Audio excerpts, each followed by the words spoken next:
بسم اللہ الرحمن الرحیم۔ السلام علیکم۔ حضرت عمر رضی اللہ تعالیٰ عنہ، جن کے پاک نام پر آج مسلمانوں کو فخر ہے اور جن کے جوش ایمانی سے آج 1300 برس بعد تک کافروں کے دل میں خوف ہے، اسلام لانے سے قبل مسلمانوں کے مقابلہ اور تکلیف پہنچانے میں بھی ممتاز تھے۔ نبی کریم صلی اللہ علیہ وآلہ وسلم کے قتل کے در پہ رہتے تھے۔ ایک روز کفار نے مشورے کی کمیٹی قائم کی، کوئی ہے جو محمد کو قتل کر دے؟ عمر رضی اللہ تعالیٰ عنہ نے کہا، میں کروں گا۔ لوگوں نے کہا، بے شک تم ہی کر سکتے ہو۔ عمر رضی اللہ تعالیٰ عنہ تلوار لٹکائے ہوئے اٹھے اور چل دیے۔ اسی فکر میں جا رہے تھے کہ ایک صاحب قبیلہ زہرہ کے، جن کا نام حضرت سعد بن ابی وقاص، اور انہوں نے پوچھا کہ عمر رضی اللہ تعالیٰ عنہ کہاں جا رہے ہو؟ کہنے لگے کہ محمد کے قتل کے فکر میں ہوں۔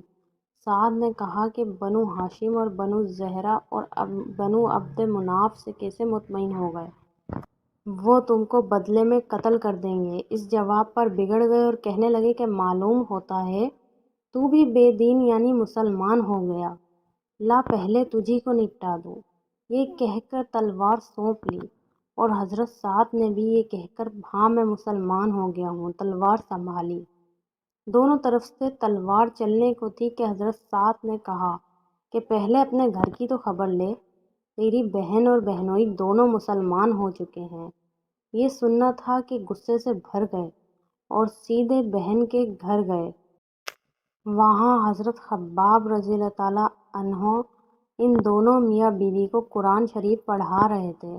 حضرت عمر رضی اللہ تعالیٰ عنہ نے دروازے کھلوائے۔ ان کی آواز سے حضرت خباب رضی اللہ تعالیٰ عنہ تو جلدی سے اندر چھپ گئے، اور وہ صحیفہ بھی جلدی میں باہر ہی رہ گیا جن پر آیات قرآنی لکھی ہوئی تھی۔ ہمشیرہ نے دروازے کھولے۔ حضرت عمر رضی اللہ تعالیٰ عنہ کے ہاتھ میں کوئی چیز تھی، جس کو بہن کے سر پر دے مارا، جس سے سر سے خون بہنے لگا، اور کہا کہ اپنی جان کی دشمن تو بھی بددین ہو گئی۔ اس کے بعد گھر میں آئے اور پوچھا، کیا کر رہے تھے اور یہ آواز کس کی تھی؟ بہنوئی نے کہا کہ بات چیت کر رہے تھے۔ کہنے لگے، کیا تم نے اپنے دین کو چھوڑ کر دوسرا دین اختیار کر لیا؟ بہنوئی نے کہا، اگر دوسرا دین حق ہو تب یہ سننا تھا کہ ان کی داڑھی کھینچ کر نیچے پٹک دیا۔ بہن نے چھڑانے کی کوشش کی تو ان کے منہ پر ایک تماچا زور سے مارا کہ خون نکل آیا۔ وہ بھی آخر حضرت عمر رضی اللہ تعالیٰ عنہ ہی کی بہن تھی۔ کہنے لگیں کہ عمر، ہم کو اس وجہ سے مارا جاتا ہے کہ ہم مسلمان ہو گئے؟ بے شک ہم مسلمان ہو گئے ہیں، جو تجھ سے ہو سکے تو کر لے۔